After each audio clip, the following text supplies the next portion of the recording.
Bonsoir à tous, voici les titres de votre journal. Pour nous parler du chassé-croisé entre les juilletistes et les Haussiens ce week-end, Jérôme Lefebvre d'Infotrafic. Nos envoyés spéciaux continuent de suivre pour vous les athlètes monégasques aux Jeux Olympiques. Il sera question de basket et plus précisément de Léo Westermann qui a signé avec la Roca Team. Alexandra Pagny, de son côté, vous propose une plongée dans l'envers du décor. Les concerts du Palais Princier côté coulisses. Le pavillon de Monaco à Dubaï a une petite sœur ou un petit frère au choix sur le sol monégasque, encore en travaux, mais visite guidée avec Albert Croesi. Nous allons donc pour débuter par les circulations. Bonsoir Jérôme Lefebvre. Bonsoir. Vous êtes le co-gérant et fondateur d'Infotrafic. Ce week-end va être marqué par le fameux, voire historique, chassé-croisé des juilletistes et des Haussiens. Quelles sont vos prévisions, pour ne pas dire prédictions même, pour ce week-end? Il faut s'attendre à non seulement beaucoup d'embouteillages, mais probablement quelques accidents, donc il va falloir être très prudent. Monaco est sur la Riviera, les Alpes-Maritimes et le littoral méditerranéen ont un succès fou l'été. Est-ce que nous allons être particulièrement touchés? Oui, probablement autant que dans la majorité des régions littorales en France. Bon, on va assister à un phénomène classique de retour des juilletistes et de départ des Haussiens. Donc tout ça va se concentrer. Effectivement, Monaco se trouve au cœur d'une zone très touristique et très fréquentée. Donc forcément, il va y avoir un impact. S'ajoute à ça des risques météo qui vont en plus perturber le trafic.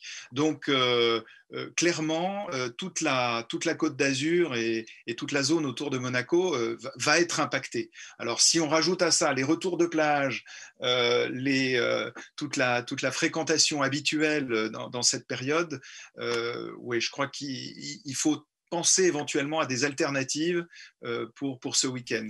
Alors les alternatives, justement, on y reviendra un peu plus tard. Quand vous parliez précédemment, Jérôme, d'embouteillages, ce sont, en prévision en tout cas, des embouteillages longs. Oui, en fait, le principe de l'embouteillage, comment naît un embouteillage, c'est que vous avez à un moment donné un nombre de véhicules tel que c'est un peu comme un fluide dans un tuyau. À un moment donné, ça sature et il y a une pression forte.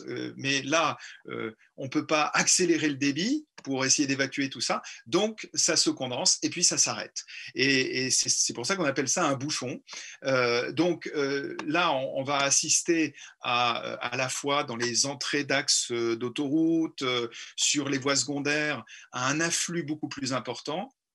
Et donc tout ça va constituer la base pour faire des embouteillages avec des phénomènes d'accordéon, c'est-à-dire que ça va ralentir fortement, s'arrêter, puis repartir, puis s'arrêter, puis repartir.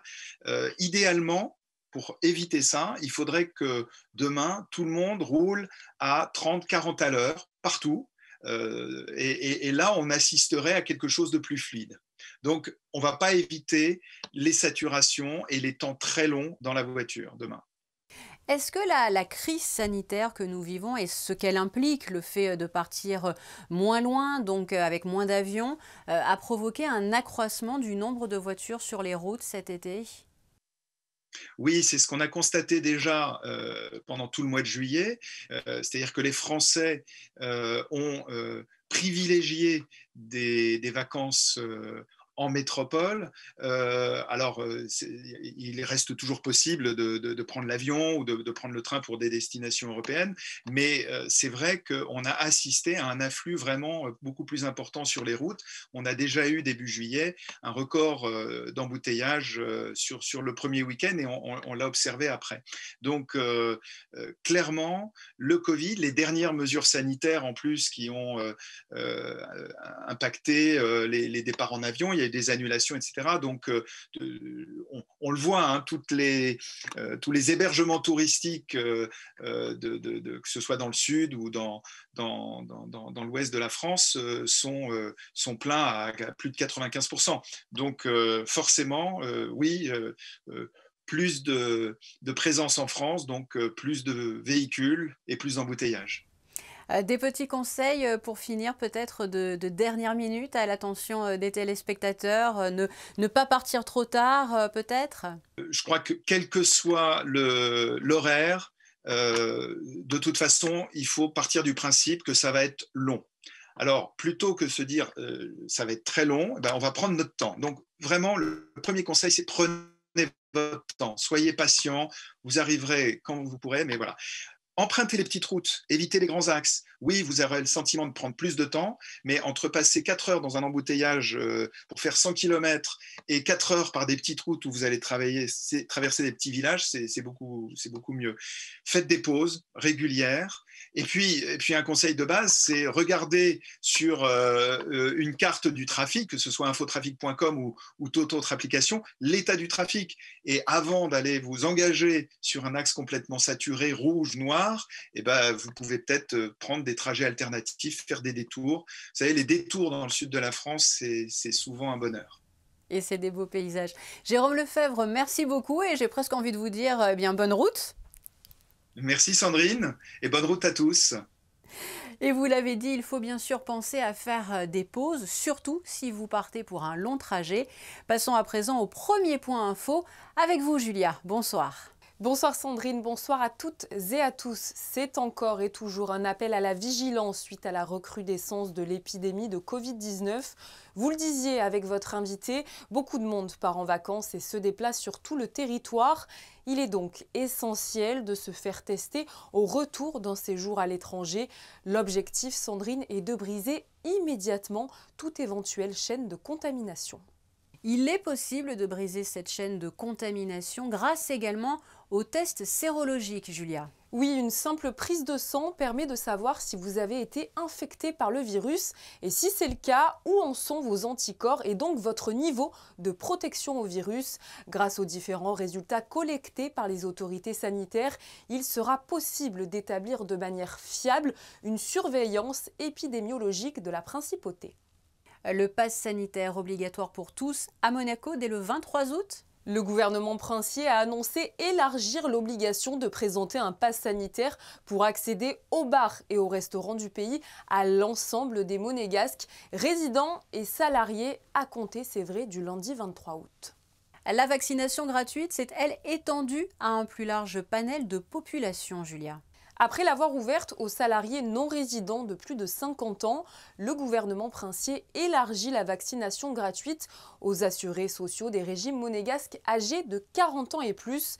Les volontaires sont invités à signaler leur intention d'être vaccinés auprès du centre d'appel Covid-19 au 92 05 55 00, joignable 7 jours sur 7, de 8h à 20h ou en ligne tout simplement sur le site internet covid19.mc. Et en ce qui concerne les événements avec du public, qu'en est-il, Julia ? Alors Sandrine, pour les spectacles et les manifestations sportives, la jauge à 70% de la capacité d'accueil est toujours maintenue, de même que l'obligation de présenter un pass sanitaire pour tout événement accueillant 1000 personnes. Pour finir, n'oubliez surtout pas d'observer de manière rigoureuse l'ensemble des gestes barrières. Merci Julia. Et les mesures sanitaires dont vous parliez, il en est bien sûr question aux Jeux Olympiques de Tokyo, où nous rejoignons Émilie Rousseau et Serge Prémont pour faire le point sur les derniers résultats de la délégation monégasque aux Jeux Olympiques. Émilie, bonsoir. On débute avec de l'athlétisme et l'entrée en compétition de Charlotte Afriya. Bonsoir Sandrine, oui, Charlotte Afriya qui trépignait d'impatience à l'idée de fouler la piste d'athlétisme et de connaître enfin ses premières sensations ici à Tokyo. Et bien on peut dire que la Monégasque a utilisé toute son énergie pour donner le meilleur d'elle-même sur l'épreuve reine, le 100 mètres. Je vous propose de l'écouter avec son entraîneur Frédéric Chocard. Franchement, je suis super contente. Après, j'ai travaillé pour. Vraiment, l'objectif, c'était d'arriver et d'avoir le chrono aux Jeux Olympiques. Donc franchement, c'est que du bonheur. J'y suis vraiment allée à juste l'excitation. J'avais juste hâte d'être sur la piste, de courir et de réaliser mon rêve. Elle a géré ça vraiment avec une facilité déconcertante. Elle s'est adaptée de partout, le sourire sans arrêt. Et son optimisme et son côté positif ont fait qu'elle s'est mise dans les starts, elle a couru, elle a tout donné et elle a approché son record vraiment de très peu. Je pense qu'elle a fait vraiment une superbe course dans des conditions particulières et compliquées pour des premiers Jeux Olympiques, bien sûr. Juste incroyable. J'ai réalisé mon rêve, il n'y a rien à rajouter de plus. Franchement, je suis hyper heureuse d'être là. Et voilà. Et déjà focus sur Paris? Ah oui, oui. Bah là, l'objectif, ce serait de passer justement en série et de passer sous les 12 secondes. Ce serait vraiment bien.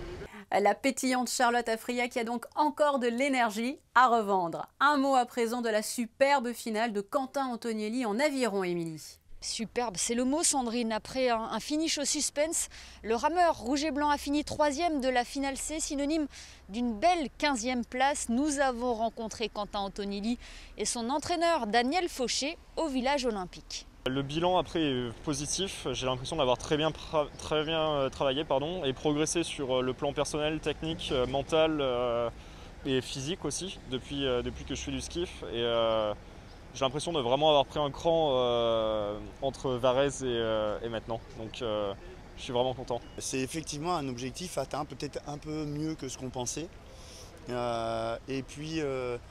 Je pense que Quentin il a pris un cran aux Jeux Olympiques. Alors c'est exceptionnel de faire ça aux Jeux Olympiques, normalement on fait ça sur les compètes avant les Jeux.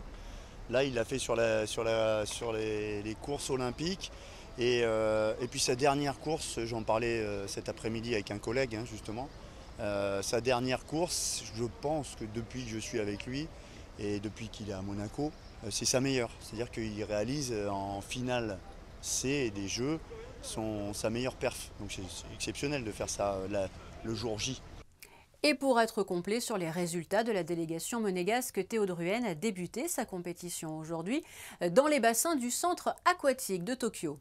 Oui, le nageur monégasque qui peut être fier de son 1500 mètres nage libre puisqu'il a pulvérisé son record personnel de 20 secondes ici à Tokyo pour ses premiers Jeux et à seulement 16 ans. Théo Druhen prouve qu'il a un excellent potentiel. Nous y reviendrons demain, Sandrine. Retour dans l'Hexagone pour parler sport encore et précisément basket avec un nouveau venu sur le rocher et pas des moindres, Léo Westermann. Bonsoir. Bonsoir. Alors quel sentiment vous anime? Que ressentez-vous après avoir signé avec la Roca Team? Très heureux de rejoindre Monaco et la Roca Team. C'est une équipe que je suis depuis pas mal de temps et qui ont vraiment fait une très belle saison l'année dernière. Donc heureux de rejoindre un groupe qui gagne et qui va évoluer dans la plus belle des compétitions européennes. Et on y reviendra sur cette compétition justement. Avant de parler de votre avenir monégasque, parlez-nous un peu de vous. Quel est votre parcours en tant que joueur? Alors, j'ai un parcours assez fédéral depuis tout petit, on va dire. J'ai fait toutes les équipes de France, l'INSEP à Paris et ma première équipe professionnelle. J'ai signé mon premier contrat professionnel à 18 ans à l'Asvel. J'y suis resté 2 ans pour partir au Partizan Belgrade où j'ai pu commencer à jouer l'Euroleague. Et derrière, depuis, je suis resté dans cette compétition en passant par Limoges, Žalgiris Kaunas, CSKA Moscou, le Fenerbahçe Istanbul et Barcelone, ma dernière équipe. Bon, alors écoutez, sacré parcours. Alors, pas souvent facile, Léo, de parler de soi, mais selon vous, quelles sont vos forces et vos atouts? Je pense tout d'abord, je suis un meneur de jeu de grande taille. Je suis plutôt à l'aise pour diriger le jeu, organiser l'équipe. Ensuite, c'est vrai que maintenant, avec mon expérience européenne, j'ai cet atout en plus d'être passé dans des équipes qui ont beaucoup gagné, que ce soit en Europe ou dans les championnats nationaux. Donc voilà, je pense avoir cette expérience de savoir ce qu'il faut pas faire. C'est un vrai plus, mais en général, voilà, meneur de jeu qui sait très bien faire jouer son équipe. Voilà. Alors, est-ce que vous connaissez en particulier certains joueurs aux côtés desquels vous allez travailler sur le parquet de Gaston Médecin? Oui, j'ai l'occasion de côtoyer quelques joueurs, comme la nouvelle recrue Danilo Andjucic. J'ai joué avec lui au Partizan Belgrade, on se connaît depuis très jeune. Ensuite, Yacouba Ouattara, où j'ai fait une campagne en équipe de France avec lui. Et derrière, je connais pas mal de joueurs de vue, mais c'est toujours enrichissant d'arriver dans un club et d'apprendre à connaître des nouvelles personnes et des nouveaux joueurs. Alors vous en parliez un peu plus tôt, vous avez suivi la très belle aventure européenne de la Roca Team la saison dernière. Qu'en avez-vous pensé? Impressionnant, impressionnant. C'est vrai que c'était un peu la surprise. Mais arrivé en quart, demi, on les voyait très bien jouer au basket et on se disait pourquoi pas, et ils l'ont fait. Ils l'ont fait beaucoup avec un jeu que le coach Mitrovic, qui est assez alléchant, avec beaucoup de courses, d'intensité. Et c'est définitivement ce qu'il faudra réaliser encore à l'échelon supérieur. Donc voilà, c'était très agréable de voir Monaco jouer l'année dernière et encore plus avec cette victoire en Eurocup. Alors justement, quels sont vos objectifs pour la saison à venir, aussi bien en Betclic Elite qu'en Euroleague? Monaco doit se donner les moyens de gagner le championnat français tous les années. Je pense que c'est devenu une équipe qui doit viser ce genre de choses. Et ensuite, en Euroleague, faudra bien figurer, de donner du beau jeu pour les fans de Monaco, voilà, un peu de réaliser ce qui s'est passé l'année dernière, c'est-à-dire jouer avec beaucoup d'intensité. On sera un peu les petits poussés de la compétition, mais je pense que le coach sait très bien faire dans ce format. Et je suis sûr que l'équipe sera prête. Alors, toute dernière question, quel est votre agenda dans un avenir proche, dans les jours qui viennent, dans les semaines à venir? Est-ce que vous allez rejoindre par exemple la Roca Team en stage en Italie? Oui. Ça va être très serré. Là, je suis encore chez moi en Alsace, à mon camp de basket qui finit aujourd'hui. Et derrière, il faudra que j'organise mon déménagement avec ma famille et mes enfants, enfin ma femme et mes enfants. On va retourner à Barcelone pour organiser tout ça et essayer d'être le plus tôt possible à Monaco, même si c'est vrai que c'est compliqué en si peu de temps, en août, de faire un déménagement et de s'installer, de trouver les écoles.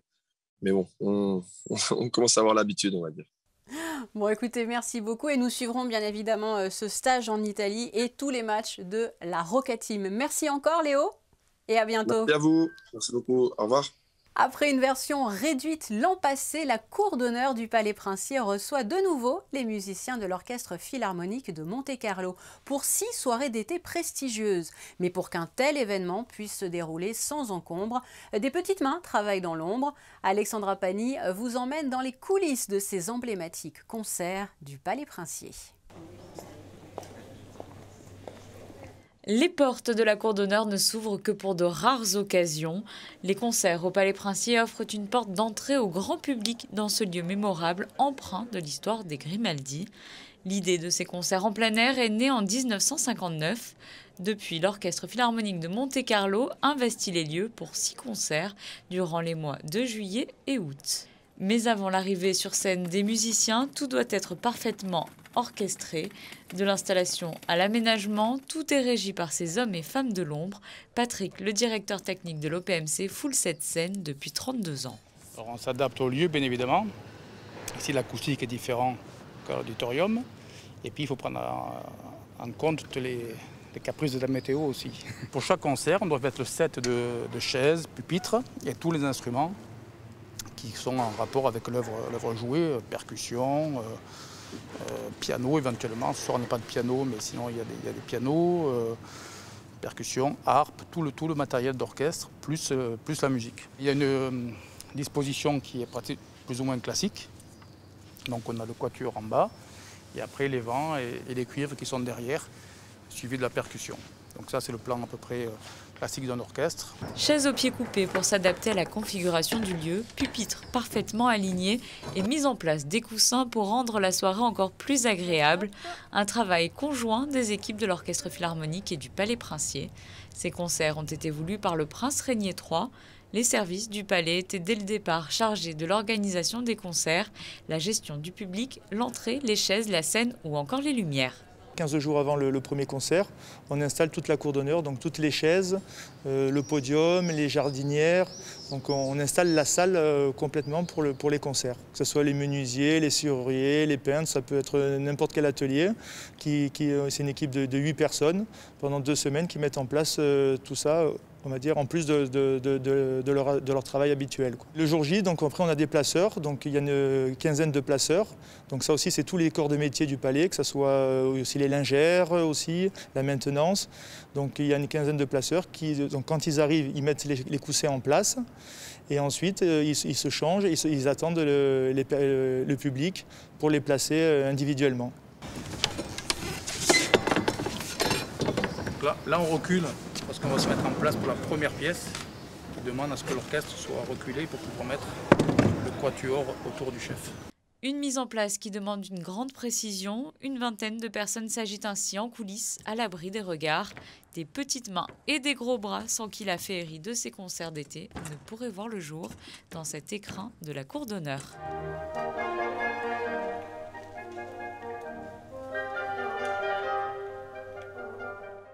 Dans 2 mois maintenant, tout début octobre, Dubaï organisera son exposition universelle. Nous vous en avons déjà parlé, nous nous sommes même rendus sur place pour vous présenter ce que sera le pavillon monégasque. Eh bien ce pavillon a un mini-lui et il est à Monaco sur le quai Albert Ier, juste au-dessus de la piscine. C'est encore en travaux, visite guidée avec l'administrateur délégué de Monaco Interexpo. Alors la visite du pavillon s'effectuera par cet accès. Nous avons préparé cet accès de façon à pouvoir, selon respecter les normes Covid, et ce n'est que dans un sens.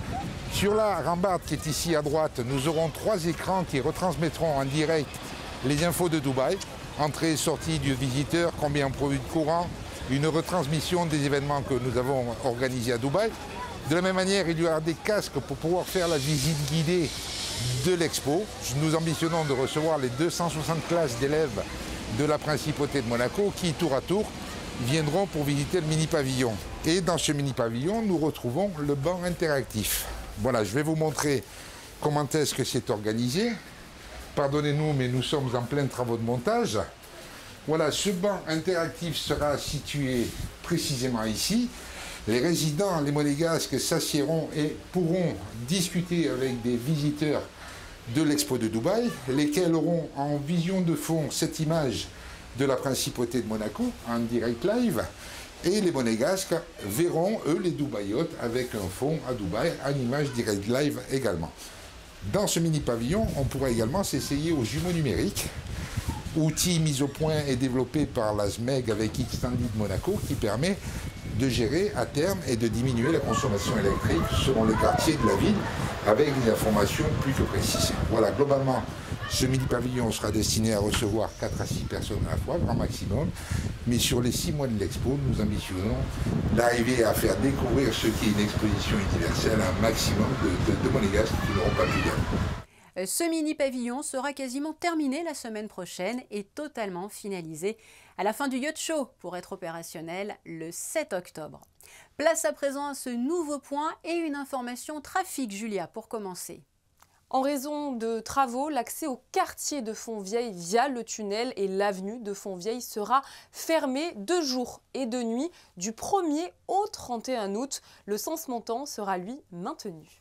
Et les relations à présent entre la Principauté de Monaco et la Pologne qui se développent de plus en plus. Oui, avec l'accréditation d'un nouvel ambassadeur de la Principauté de Monaco en Pologne. C'est l'ambassadeur de Monaco en Allemagne qui a remis ses lettres de créance au président de la République de Pologne, Andrzej Duda. L'ambassadeur Frédéric Labarrère a aussi exprimé ses vœux d'un renforcement des relations entre les 2 États et il voulait également aborder la situation géopolitique régionale de l'Europe de l'Est. Des idées sorties pour ce week-end ? Eh bien Sandrine, je vous propose d'aller découvrir la collection de bijoux de Diane Venet au Grimaldi Forum de Monaco. Cette passionnée d'art a réuni en 30 ans une collection riche de plus de 230 bijoux d'artistes. 180 d'entre eux sont exposés dans la Principauté jusqu'au 29 août.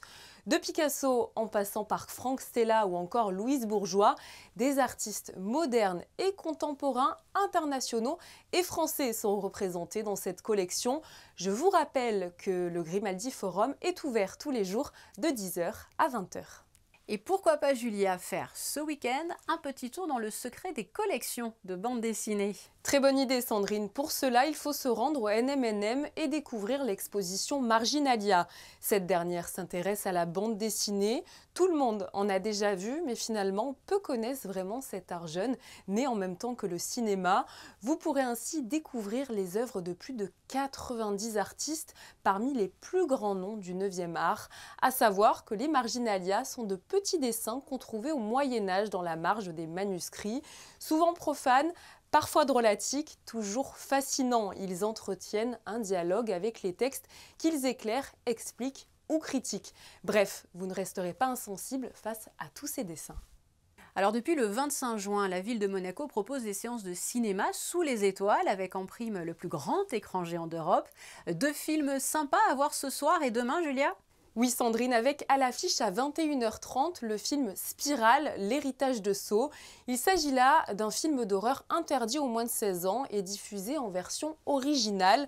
Un petit mot sur l'histoire. Le lieutenant Ézéchiel et son nouveau partenaire enquêtent sur une série de meurtres macabres dont le mode opératoire rappelle étrangement celui d'un tueur en série. Pris au piège sans le savoir, les 2 hommes se retrouvent au centre d'un stratagème terrifiant dont le tueur tire les ficelles. Les Monégasques pourront aussi ce samedi découvrir ou redécouvrir le film Black Widow. Oui, avec la célèbre Scarlett Johansson en actrice principale, Black Widow raconte l'histoire d'une jeune femme confiée au KGB. Ces derniers la préparent à en devenir le principal agent, mais lorsque l'URSS se sépare, le gouvernement tente de la tuer. Rendez-vous donc pour le découvrir ou le redécouvrir ce samedi à 21h30. Et une petite piqûre de rappel, les Monégasques vont pouvoir retrouver les feux d'artifice. Oui, même si Monaco Arc-en-Ciel, le concours international de feux d'artifice, a été annulé. Demain signera le grand retour effectivement des feux d'artifice dans la Principauté. Pour en profiter, rendez-vous dans la soirée du 31 juillet au Port Hercule. L'accès sera gratuit sur présentation d'un pass sanitaire valide. Le masque, lui, sera bien évidemment obligatoire pour les personnes de plus de 5 ans. On vous souhaite d'en prendre plein les yeux. Merci Julia, à plus tard pour les prévisions météo bien sûr. Elle est devenue l'un des incontournables symboles de l'été, avec le soleil, la plage, les maillots de bain. La glace séduit toujours autant, petits et grands. Archibald Sandretto est parti à votre rencontre pour connaître vos parfums préférés. On est en vacances en fait dans le coin et puis on est venu visiter Monaco, puis on a décidé de prendre des glaces maison en fait. Fougas Monégasque a été créé par mon fils d'après le gâteau qui est typique monégasque. Qui a beaucoup de succès. Mon parfum préféré, pour commencer par la première question, c'est coco et pistache. Et on est venu à Monaco pour manger des glaces. C'est le caramel beurre salé parce que d'abord j'adore le caramel. Avec une petite pointe de sel, ça rajoute du goût et j'adore. On vient d'essayer donc on va vous dire, on n'a même pas encore goûté. Ouais, pleinement satisfait. Vraiment nickel, ça fait du bien de se rafraîchir avec ces temps-là. Je confirme, c'est vraiment du bien. Très bon. Ouais. C'est très bon. Mon parfum préféré, coco, on va dire. Quand j'étais petite et j'allais à la mer, il y avait les mecs qui venaient avec les seaux, il y avait la coco fraîche et ils criaient coco fresco, coco fresco. Oh, je me suis laissé tenter par le peanut butter. Moi, fan de cacahuètes, je me suis dit bon, c'est pas mal et convaincant. Chocolat à la base. Eh bien, c'est ce que l'on appelle un sujet qui donne envie. Après le ciel nuageux de vendredi, comment s'annonce la journée de samedi, Julia ? Oui, le temps sera couvert en début de journée, Sandrine. Tout au long de l'après-midi, quelques passages nuageux sont prévus. De temps à autre, le soleil apparaîtra à travers les nuages. Comme l'indice UV est élevé, nous vous conseillons l'usage de protection solaire si vous vous rendez sur les plages monégasques. La température de l'eau atteindra, elle, les 25 degrés. Demain, Sandrine, nous fêterons les Ignaces. Merci Julia, nous refermons cette édition avec cette triste nouvelle, celle de la disparition d'Henri Doria à 83 ans, lui qui a siégé 28 ans au conseil communal sans interruption.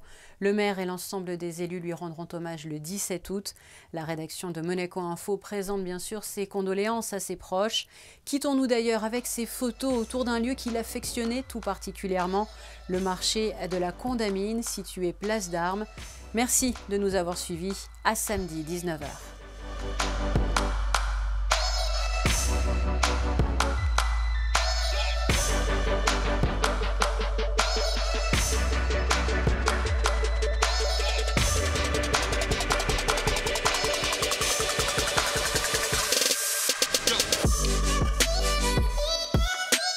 Bye.